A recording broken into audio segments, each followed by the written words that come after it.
Welcome to Storytime with Josh. Hi, Josh. Hi. We're going to read It's the Great Pumpkin, Charlie Brown by Charles M. Schulz.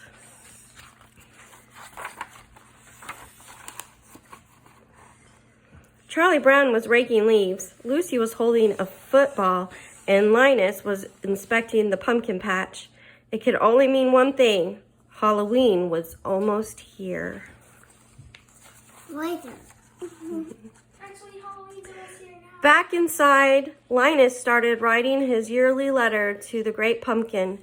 Dear Great Pumpkin, I'm looking forward to your arrival on Halloween night. I hope you will bring me lots of presents. Who are you writing to, Linus? Asked Charlie Brown. The Great Pumpkin, Linus replied. On Halloween night, the Great Pumpkin rises out of his pumpkin patch and flies through the air with his bag of toys for all the children. You must be crazy, Charlie Brown said.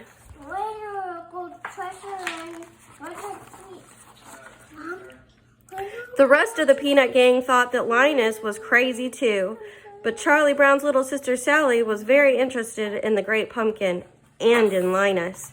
Wouldn't you like to sit with me in the pumpkin patch on Halloween night and wait for the Great Pumpkin? Linus asked.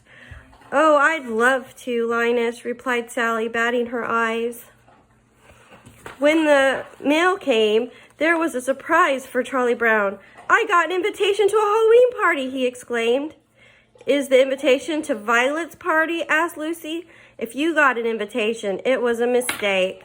There were two lists, one to invite and one not to invite. Charlie Brown was embarrassed, but he decided to go to the Halloween party anyway. He could hardly wait.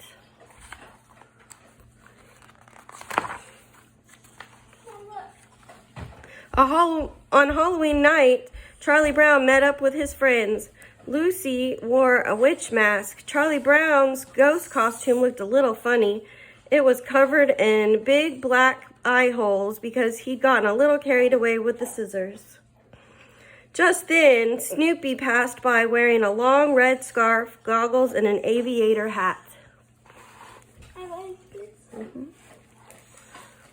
It's the World War I flying ace, said Charlie Brown.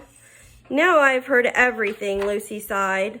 All right, everybody, let's go trick-or-treating and then to Violet's for the big party.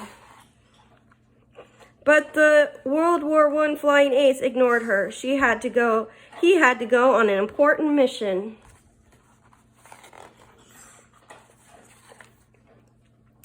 The World War I flying ace climbed into the cockpit of his Sopwith Camel airplane. It was up to him to fly the Red Baron and bring him down.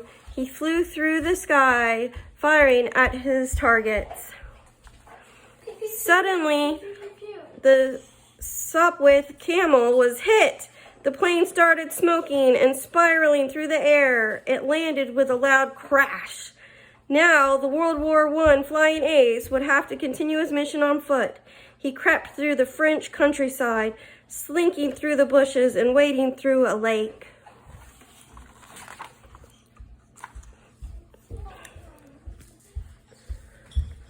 As the kids passed the pumpkin patch, they saw Linus waiting for the Great Pumpkin.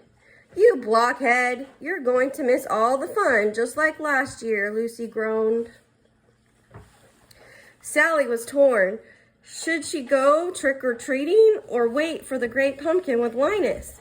Suddenly, she ran back to the pumpkin patch. I'm glad you came back, Sally, Linus said. Each year, the Great Pumpkin rises out of the pumpkin patch that he thinks is the most sincere.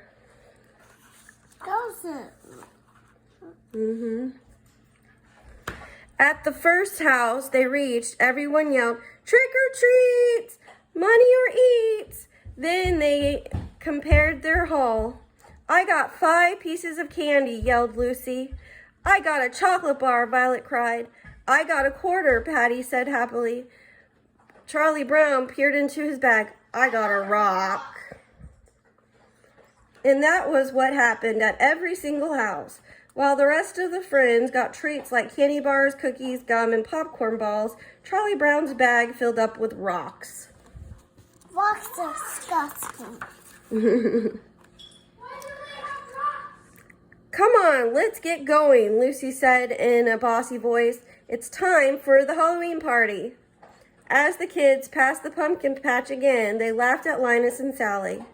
The great pumpkin will be here. Linus knows what he's talking about, hollered Sally. Then she turned to Linus. All right, where is he?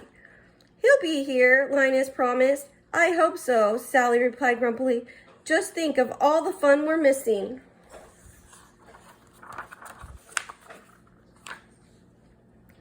But at the Halloween party, Charlie Brown didn't think Sally and Linus were missing anything. The other kids wanted him to model for their jack-o'-lantern, so they drew a big pumpkin face on the back of his head. Then the kids bobbed for apples, but when Lucy nabbed an apple, she was disgusted to find the World War I flying ace on the other side of it. My lips touched dog lips, she howled. Blah! Ugh! The World War I flying ace was insulted. He slunk out the door to continue his mission.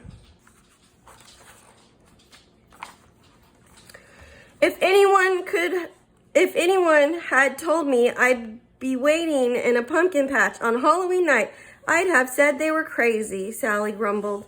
Then she and Linus heard a rustling noise. A dark figure appeared before them. What's that? Linus exclaimed. It's the great pumpkin. He's rising up out of the pumpkin patch. In all the excitement, Linus fainted, but it wasn't the great pumpkin at all. It was the World War I flying ace on his imaginary mission.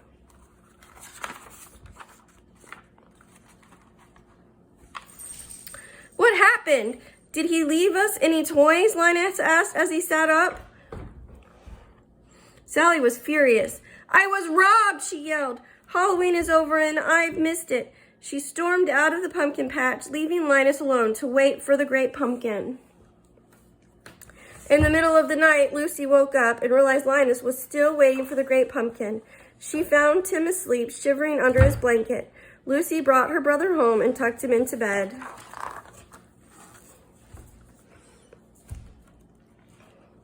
Well, another Halloween has come and gone, Charlie Brown said the next day. Don't take it too hard that the great pumpkin never showed up. Just wait till next year, Charlie Brown. I'll find a pumpkin patch that is real sincere, and I'll sit in that pumpkin patch until the great pumpkin appears, Linus exclaimed. The end. I'm sticking here. And that was It's the Great Pumpkin, Charlie Brown. If you want to hear more stories, please subscribe to Storytime with Josh. We have lots of stories. Josh, say bye. Bye.